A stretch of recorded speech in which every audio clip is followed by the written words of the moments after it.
Midwest Whitetail is brought to you by Realtree, Hoyt, Muddy Outdoors, Fuse Accessories, Frigid Forage, Rocket Arrowheads, Scott Archery, Night and Hail Game Calls, Cabela's, TrailCamPro.com, Execute Scent Control, and Nikon. Heading out to my home away from home again here. It's the 1st of January. Andrew's gonna come with again and help us spot deer and shoot some cutaways in the blind and just have fun with us out there. The wind has let down some since yesterday, but not a whole lot. It's still coming pretty hard out of the northwest. I'd say minimum 15 to 20. It was probably 30 plus with gusts pushing 50 yesterday. The deer just didn't come out much. It was just too windy, and I think the deer were just too skittish out in the open with that much wind. But hopefully it's colder, a lot colder. It's supposed to be high, about 20, low 20s today, and then down into the single digits tonight. So it's our first really good cold day of the whole hunting season, as it turns out. We might have had some cold ones early, but nothing in the late season that's been cold like this. We're hoping that's enough to trigger some really good movement of the deer back here on this food plot. So this could be a good night for us.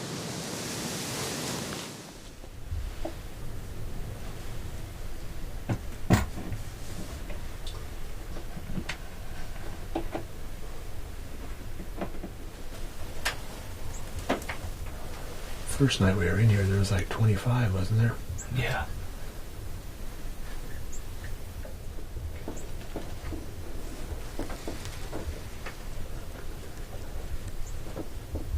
We didn't have this blind, we'd be miserable out there in that wind. Mm-hmm.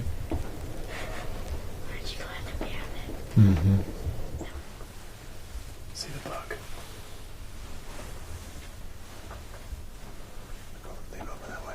He's over there. He's got his head down. He's right behind that doe. Oh, there he is, Greg. Where? To the right. He's coming up. G4. Here we go again. Alright. So I'm going to have the window facing east open. Alright? Alright. As soon as he came out, I'm thinking that, he can't get away from us twice on the same field, because now we know what he's going to do. We've kind of got his pattern figured out. Okay, if I had to guess, Greg, Yeah. what's going to happen is they're all going to funnel past on the east side of us. Okay. We'll wait and see what the does do first. He'll follow the does. Yeah. It's not a very good picture. I don't see any close. Okay. When the deer had come out a few days earlier, he popped out at about 85 or 90 yards. But this time, he hit the field. He was basically within bow range from the minute he stepped onto the bean field at 60 yards. Boy, there's just a bunch of deer. Yeah, the closest doe. See, the closest doe right now is one that's licking its butt. That one's 44. Can you see that one? Oh man, that's tempting. That's really tempting. Yeah. 56. So this started the roller coaster again. The whole time the buck is in front of me, I'm trying to figure out what are my high odds shots, what am I waiting for, what am I looking for. During the previous hunt, he'd been out there for a full hour. And on that evening, I decided that I wasn't going to force the shot. If he was 40 yards and in, I felt really confident in my ability to put the arrow where I wanted it. Outside of 40 yards, it's a little bit more of a risk. The deer can do so much while the arrow's in the air. It's just too risky to take those kind of shots in that situation. I mean, the deer was out there calmly feeding, working slowly in my direction. So I had to come up with some type of a criteria, and I decided that as soon as he hit 40 yards and turned broadside, I was going to shoot.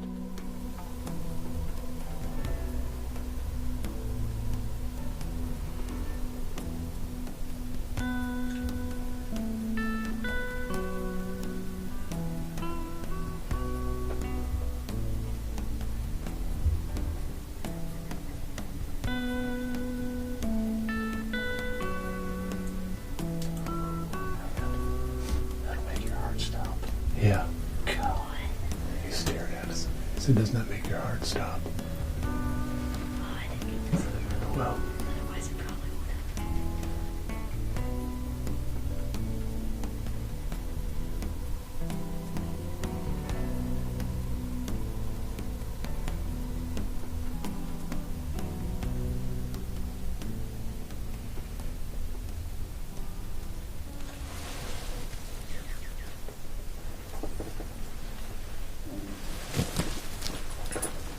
sense he's going to leave the field.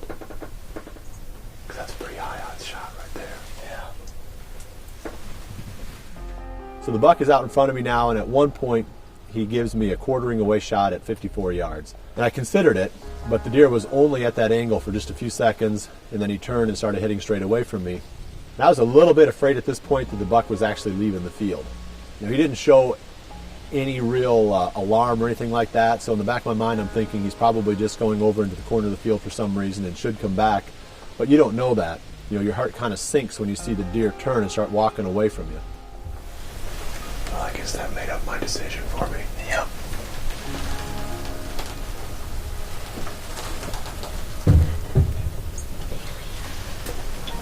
He didn't leave. He walked a long ways away, though.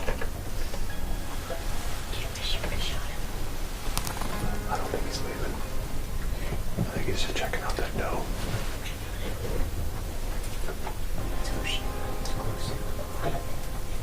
Is he doing Fleming, right? Yep. Yeah.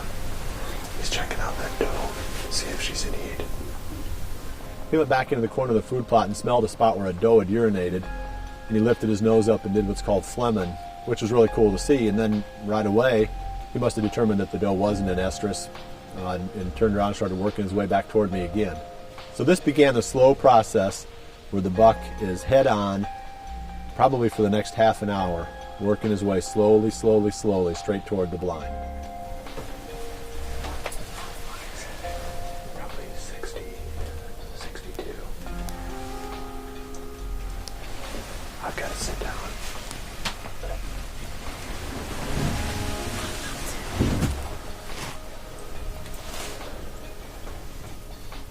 Be an easy game with a gun, wouldn't it? Oh, yeah.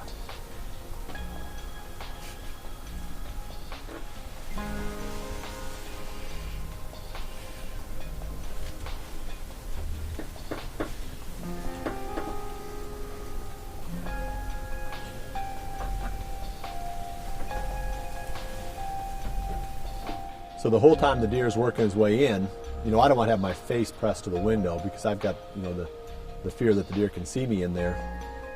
So about every 10 or 15 seconds or so, I'm leaning out and looking and just making sure that everything is still working out the way it's supposed to. The buck is still tracking slowly toward the blind. The previous time the buck had come into the field, he worked his way around on the east side of the blind.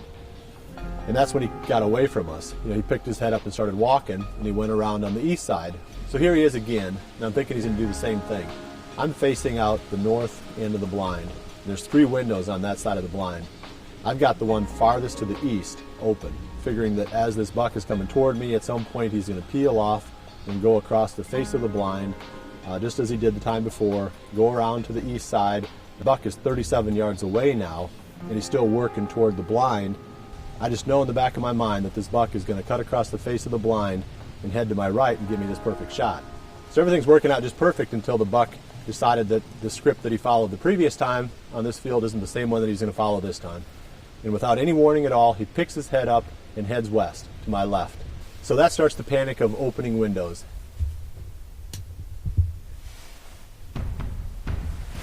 Okay, here we go. Yep.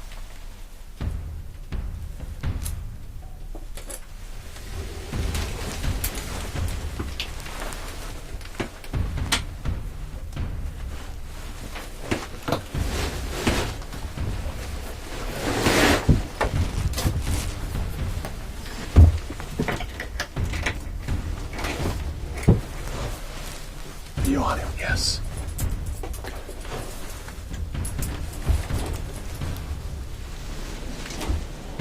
I'm gonna lose him here soon. No. Okay, don't move. I'm not on him. Don't move. I'm going to shoot. Okay, don't move. Okay, I'm on him.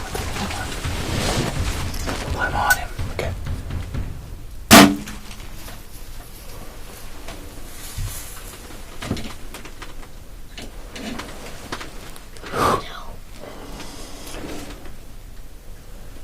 What do you think? Hold on.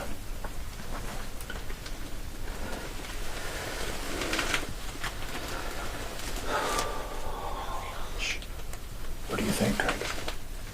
I don't think it was good, Bill. Too high. Yeah.